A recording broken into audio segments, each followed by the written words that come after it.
Depuis la retraite, oui, il n'y a pas d'attraction, il n'y a pas de sortie. Tout ça, ça pèse un peu. Parce que bon, à part la télé et la radio, je n'ai pas d'autres contacts. C'est très long quand même de passer la journée et la nuit tout seul.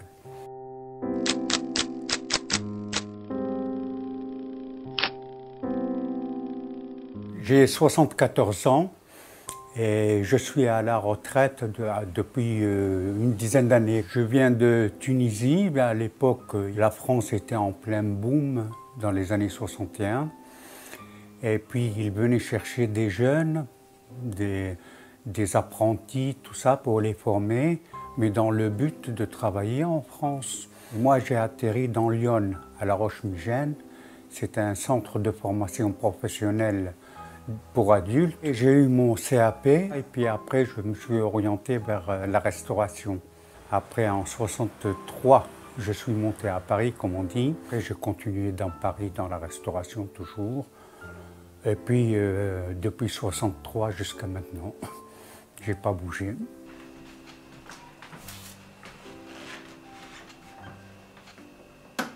Non, j'aimerais bien décorer mon appartement avec des grandes peintures, des peintres que j'aime, un Tintoret, un Fragonard, j'aimerais bien. Ceux qui ont les millions là, du Jardin du Luxembourg, s'ils veulent m'acheter quelques toiles, ça serait formidable.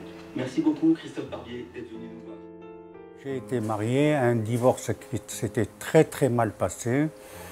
Elle a changé d'adresse, elle a pris l'enfant et moi j'étais averti par la justice même. Aucun rapport avec mon ex-épouse. Donc ça s'est terminé comme ça. Et puis la famille en Tunisie, j'ai aucun rapport. Là, il me reste le téléphone avec mon frère, qui lui, il est installé en Tunisie. Il a une fabrique de meubles. Et c'est tout ce que j'ai comme rapport avec la Tunisie. Ici en France, j'ai pas tissé de liens avec des personnes, quoi. J'avais des amis, j'avais des copains, mais sans lien, quoi. Surtout dans mon milieu à moi, dans le milieu tunisien, tout ça, j'en ai pas fréquenté. J'avais un peu négligé tout ça parce que je voulais apprendre le français à tout prix, montrer quand même qu'on est dans la culture de la France, dans notre milieu, dans la restauration, tout ça. Il n'y avait pas d'amitié sincère. Les amis qu'on peut se faire, c'est pour sortir, boire un verre, tout ça. Et ça ne me disait rien du tout. Donc, on ne peut pas parler d'amitié. Tout juste une connaissance, un collègue de travail, quelque chose comme ça.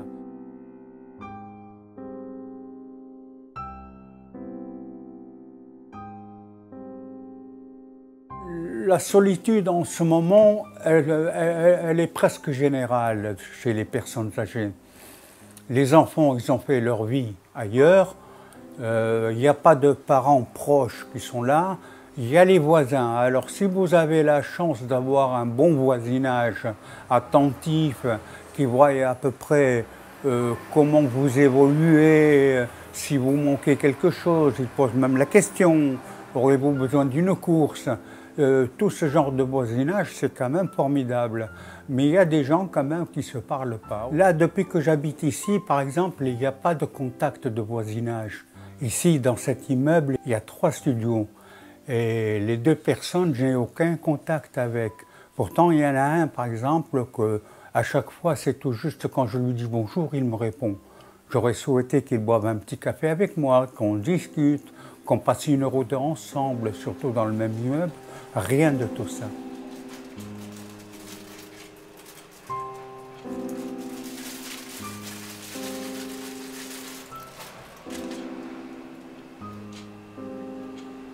Mon avenir maintenant, c'est attendre la mort. Hein. Il n'y a pas d'autre avenir, il n'y a pas un espoir. Je ne sais pas si ça sera dans un hôpital ou chez moi. C'est tout ce qu'il y a comme avenir. Hein. La Tunisie, ça s'est sorti complètement de mon esprit. C'est terminé. La mort, ça ne me fait pas peur. J'aimerais, ce que je souhaiterais, c'est qu'elle soit subite. Un arrêt cardiaque, par exemple. Un arrêt cardiaque, pour moi, c'est une belle mort, il n'y a pas de problème.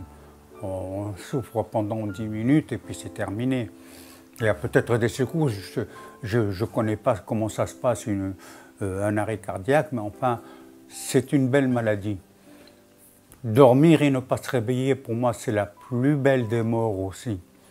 Après, une fois que je suis mort, qu'est-ce que vous voulez que je pense? On est mort, hein.